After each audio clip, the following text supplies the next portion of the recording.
Hello and नमस्ते सबैलाई। फेरि पनि आज नयाँ भ्लग लिएर आएको छु।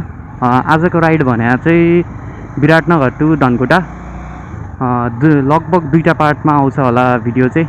विराटनगर टु एउटा भेरेटार अनि भेरेटारको अलिअलि सिन अनि त्यसपछि भेरेटार टु धनकुटा।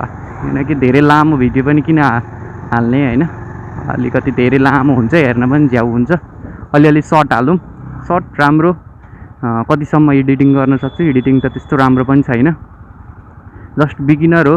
त्यही पनि माया गरिदिनु होला, सब्सक्राइब गरिदिनु होला,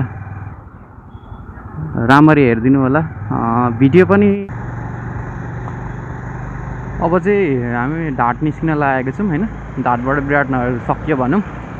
अनि विराटनगर सकिएपछि चाहिँ अब हाइवे पनि अहिले त ठुलो बनाएको छ, कुदाउन पनि मजा आउँछ होइन।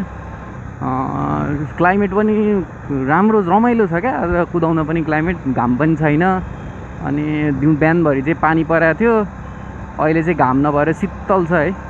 लङ रुट त होइन, त्यही पनि लङ बाटो त होइन विराटनगरको धनकुटा, त्यही पनि लङ डिस्टेन्सै भनौँ न लोकल भन्दाखेरि।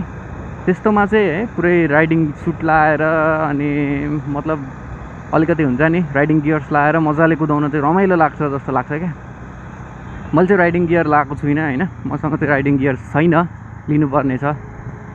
नभएको कुरा छैन नै भन्नुपर्छ, बिस्तारै लिने हो।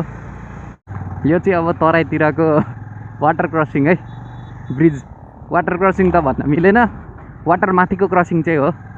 अब पहाडतिर बस्ने भएको भए वा पहाडतिर राइडमा गएको भए चाहिँ वाटर क्रसिङ गर्न पाइन्थ्यो। यस्तोमा त वाटर माथिको क्रसिङ है त। तर बाटोमा धनकुटा पुग्दाखेरि एउटा ठाउँमा चाहिँ सायद वाटर क्रसिङै चाहिँ होइन, अलिकति बाटो बिग्रेको भएर त्यो पानी चाहिँ बगिरहेको हुन्छ। वाटर क्रसिङवाला फिल नआए पनि हल्का फुल्का फिल लिन चाहिँ पाइन्छ। दुबीमा वाटर क्रसिङ वाटर क्रसिङको मिनी लाइट के भन्छ सबै यही हो है। यही हो हामीले महँगो कर तिरेको बाटो चाहिँ। यो वर्ष पनि लगभग 1000 रुपियाँ बढाएको छ, 160 भन्दा माथिकोलाई, 150 भन्दा माथिकोलाई। त्यो बढेको कारण चाहिँ यस्तै बाटोमा कुदाउनलाई फिल दिनलाई बढायो। इटरी आइपुग्यो। इटरी निस्किन पनि लास्टै टाइम लाग्यो होइन। लगभग कति म 1:15मा निस्किएको थिएँ विराटनगरबाट, अहिले 1:45 भयो। अति नै टाइम लाग्यो क्या आज। आमा रोड यस्तो जाम थियो है, 20-25 मिनट्स लाग्थ्यो पहिले चाहिँ, लगभग भनौँ 30 मिनट लाग्थ्यो। यसपालि चाहिँ 40 मिनट लाग्यो। ट्रकहरू त्यस्तै। अब खै के हो आजको जाम चाहिँ, धुलो उडेर आँखामा छिरेर राम यस्तो गाह्रो बनायो है। अब चाहिँ इटरीबाट धरान गइँदैछ। इटरीको बाटोहरू पनि यो पनि बनाउँदैछ, ठुलो हुँदैछ।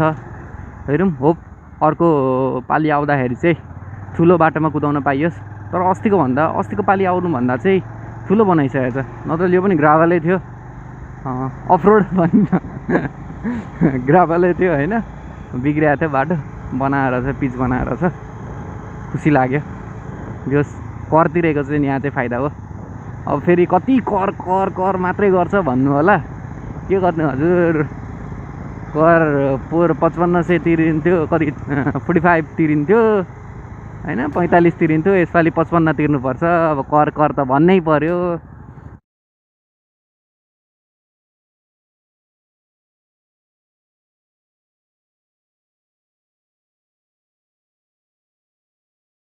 सरी सबैलाई होइन, मेरो त्यो माइक्रोफोन बिग्रेको भएर रेकर्डिङ हुन पाएन। यो सिनमा चाहिँ मैले माथि हेर्नुहोस् कस्तो कुहिरो लागिरहेछ, माथि पानी परिरहेको हुनसक्छ भन्ने कुराहरू गरेको थिएँ। अब यो हिजो भनेको कुराहरू याद त हुन्न होइन, फ्लोमा के भन्यो हजुरहरूसँग गफ गर्दै अब कनेक्ट भएको त फिल हुन्छ नि त, हजुरहरूसँग गफ गरेको फिल हुन्छ। सो मैले बोल्न त पाइनँ, मिठो गफहरू गरेको थियौँ। अब कति कुराहरू भने पनि थिएँ हजुरहरूलाई। मेरो चाहिँ माइक्रोफोन बिग्रिदियो। अब त्यो कारणले भिडियो चाहिँ स्किप नगरिदिनु होला, सबै हेरिदिनु होला। नबोलेको भएर के भयो त, नेपाली फोक म्युजिक राम्रो म्युजिक छ, त्यो इन्जोय गरिदिनु होला है। Thank you.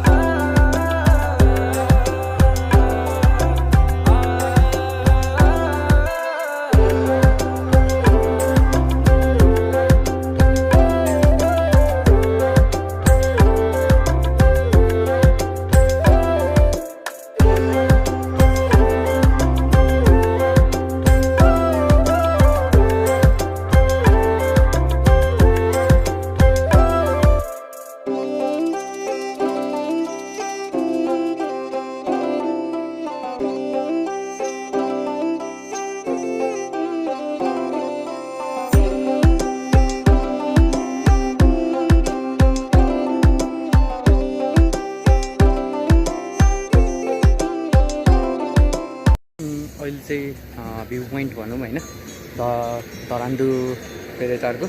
यहाँनिर चाहिँ अलिकति एकछिन रेस्ट लिएर बसिरहेको छु। क्लाइमेट त राम्रै छ होइन, यतिको छ होइन, तल उतापट्टि पनि यहाँ सिनहरू चाहिँ राम्रो देखिरहेको छ।